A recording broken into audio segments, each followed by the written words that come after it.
What is a movie or TV show you really liked as a kid, but was cringe-worthy watching as an adult? Not an adult, but I don't understand how I loved watching K-Lao when I was 0 to 4. My mom wouldn't let me and my brother watch K-Lao because she thought it made us more annoying. Power Rangers. Just such bad acting, sets, everything. Yet it was the coolest ever when I was a kid. I will admit though, opening theme song still gets me hyped. I think it's because the show just went all out embracing all the most ridiculous things you thought were awesome at that time. People in bright colored suits doing flips and ridiculous stunts against villains that sounded badass but looked terrible because of the budget lol. It's a Japanese show. Power Rangers just added human people to the show. It's a dub really. WWII is over grandpa. You can't say the Japanese aren't people anymore. Laughed way too hard at my desk. JJ the jet plane. Look up the show. Now, it astonished me at how I didn't have nightmares as a kid watching that show. Why did we just accept that this show existed? Shudders. Why are their faces flesh toned? I have vague memories of that show, but I think my 2 to 4 year old brain totally filtered out the uncanny valley. All that. As kid it was awesome, like having our own Saturday Night Live. But watching it now, a lot of it was really not that funny, but I remember laughing so hard at every sketch. A lot of it was really not that funny so it really was our own version of SNL. Both have Ken and Thompson. This checks out. Then you'll be delighted horrified to hear the reboot premieres next month. Hopefully they had the show revamped by Rapam and Manman. I don't know why, but Randy Quench, volunteer firefighter always cracked me up. I think I was always more of an Amanda Show kind of guy though. Every Mary-Kate and Ashley film that was straight to VHS and DVD. As a kid, I used to think that my teen years would be just like those movies. Now I watch them if I need a laugh. Getting There is my personal fave. I was a big fan of the one where they solve the mystery at NASA. I don't want to give away too much and spoil the secret for anyone else. One of my friends used to be obsessed with MK and she had all their movies and their Barbie dolls in her room. They were on a table and my friend also happened to put some small candles on that table. I called it her shrine to them, which she denied, but I know it was really a shrine. Captain Planet's animation aged very poorly. I liked deforestation as a superpower for one of the 5 Captain Pollution rings. I only remember hate and smog as the powers for the evil rings. Deforestation is such a terrible power that I can see why it was forgotten. I mean, do you at least get the lumber? Or are trees just gone now? I never realized how cringy Home Improvement was until I rewatched a few episodes with my grandmother. It's good until the kids hit their teenage years. Except Tool Time segments. They are good through all the seasons. I think 80% of the population that watched Home Improvement called it Tool Time when talking about it.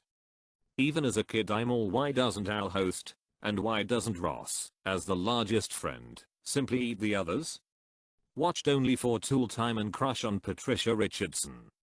Oh boy yes. The only bits I can watch without reaching lethal cringe levels are the ones from Tool Time. Particularly their versions of a kitchen, a bedroom etc. are hilarious.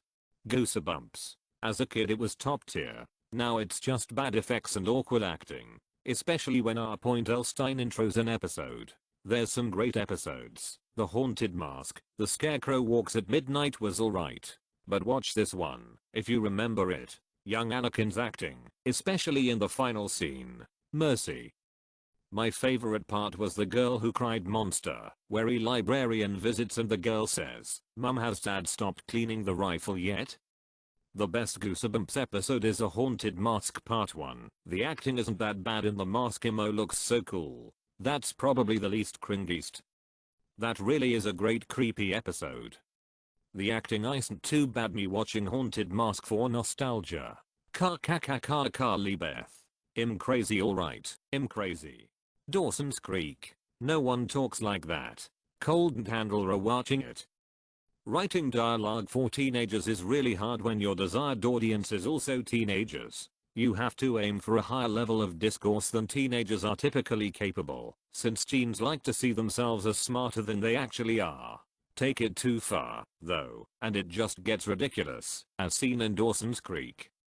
Yes, the dialogue is too much, especially in the first few seasons. The words they'd use. So terrible. I don't even know which character I hate most. Either Joey or Dawson probably. Ned's Declassified School Survival Guide. Oh man, I love that show. I'm afraid to revisit it. Don't want those memories tainted with cringe. I still find it funny in a nostalgic way. It's a bit corny but some of those jokes hold up. Same here. Every part with Coconut Head was hysterical from what I remember, of course. Actually that show holds up quite well. It was basically Scrubs for kids. There's so many sound cues. It's Johnny Test level, but somehow it's at least more enjoyable. Masters of the Universe, the movie. It isn't awful, but it isn't great either. Missed opportunity for a franchise for sure. Mattel really hamstrung the director and it almost didn't get finished. I'm interested to see the alleged version coming out in 2020, if it actually gets made. Good merger. Boy was it dumb. The only things I laugh at now are water, because my mom does a good impression of it, and Ed's line, is it because I'm black? Do you think a teenager today would laugh? Hard to say. It was really aimed at the 8 to 10 crowd, not older. Same people who watched all that. Well, for that age then. If it still holds up in the right demographic, then I can usually appreciate it for that, even though I don't enjoy as an adult. I watched that again last year. Still love it. Our family loves this movie. Just so dumb that it's funny. We even made a pilgrimage to the shooting location in California. It is now a burrito joint. Pretty much all 80s family sitcoms were pretty cringy when you look back on them. Groan-worthy corny jokes and entirely dependent on the laugh track. Agreed, rewatching these shows is painful, but more laugh tracks get too much blame. It was the overly formulaic writing and conventions that were the problem. Laugh tracks were only part and parcel of that. iCarly, I guess we all get the reasons, but to name some, the humor is forced and unfunny. Carly is a nice girl, after curving Freddy the whole show then getting mad when he kisses Sam, and only Spencer was cool. Every episode of iCarly and Victorious has to now be viewed in the context of Dunskneeder's foot fetishism. At the time, the inordinate amount of attention paid to young kids waving their feet around in front of the camera seemed like them just goofing around, but now it's really bad stuff. Dan the fetishizer Skneeder. It's amazing how, apart from a few cancelled shows, there's no real effect on his career. One of his shows was even renewed after the whole scandal erupted. Me Too is so 2018 in Hollywood. The Secret Life of an American Teenager, so cringe. That show went from 0 to 100 in like the first season. After everyone started getting pregnant, I just lost interest. So unrealistic. I remember the name, don't remember a thing about the show. Somehow I have feeling that's for the best lol. It was 30% abstinence and anti-alcohol sass propaganda. I watched this as an adult, fully aware how terrible it was, but unable to stop watching, like a train wreck. Whenever people complain about a show now, I say, well, I sat through Secret Life. My bar is pretty low for what is bad enough for it to not be entertaining anymore.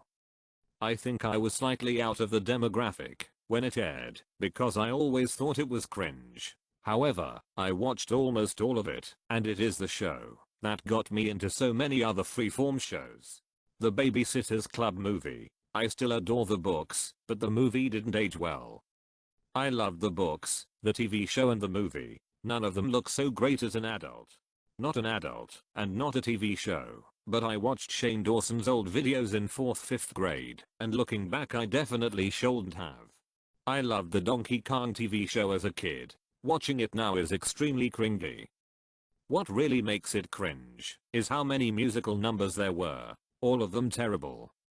Excuse you, Nobody's Hero is a modern masterpiece. I shower you with coconut cream peas. Not an adult, but Dinosaur Train. Tried to rewatch an episode and was like, nope. A part of my childhood I never want to go back to. I'm convinced my conscience decided to obliterate that show from my memory, and now you come in here like you own the place and remind me. Look up a show called Hey Arnold, which was created by the same guy that made Dinosaur Train. I recall it being really good, although if I went back to it today it may wind up as an answer to Op's question. Nah man, Arnold is still good. Have you watched the new movie? Lots of people who like cartoons rate that show as one of the greatest in modern cartoon history, except for that one episode where Arnold was made fun of the whole time. It was so bad that even the creator wanted it taken off air. We are back, a dinosaur tale. Great animation, but, oh I was super into all the Disney XD shows when I was like 12, still nostalgic though. I watched Phineas and Ferb when I was in college. No regrets, great show. Phineas and Ferb is timeless and ageless. Phineas and Ferb is the smartest kids show on TV, wonderful piece of media. The hours I spent watching Zeke and Luther, I regret nothing. When I was a kid I really enjoyed Glee, but now when I watch it, I cringe at the bad storylines and annoying characters. The first season was great dark comedy. Then they got the idea that people tuned in just for the music and the writers abandoned all thoughts of storytelling. It was a show I tried to like at the time, but no matter what the majority of the characters got on my nerves. UGR. It's painful. Half of every episode is flashing back to previous episodes for the 1000th time. Biker Grove, the UK people will understand that. I remember clearly stating that Robin Hood Prince of Thieves was my favorite movie. Rewatching it is not great. If you watch Robin Hood Men in Tights, you might be happier overall. And unlike every other Robin Hood I can speak in an English accent. Good people who have traveled from villages near and far, lend me your ears. I just skipped to the bits with Alan Rickman, the rest is unwatchable. I think it's pretty watchable still. Definitely entertaining, especially Alan Rickman's character. Almost every movie with Jim Carrey. But The Truman Show is awesome though. Surely not Eternal Sunshine of the Spotless Mind, The Truman Show, and Man on the Moon, spelling.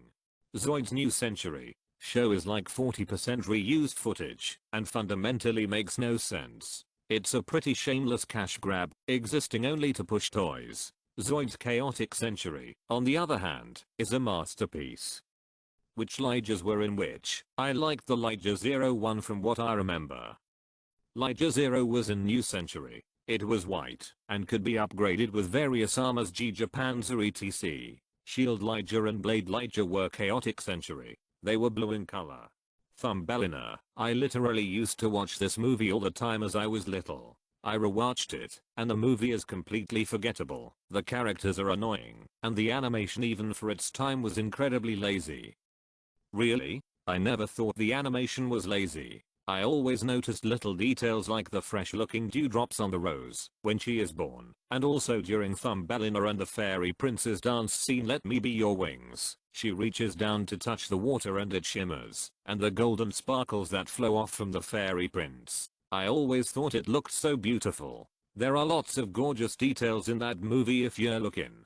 That's just my opinion though. The Secret Garden. Totally about Munchausen and by proxy. I still love both the book and the movie. The soundtrack is beautiful.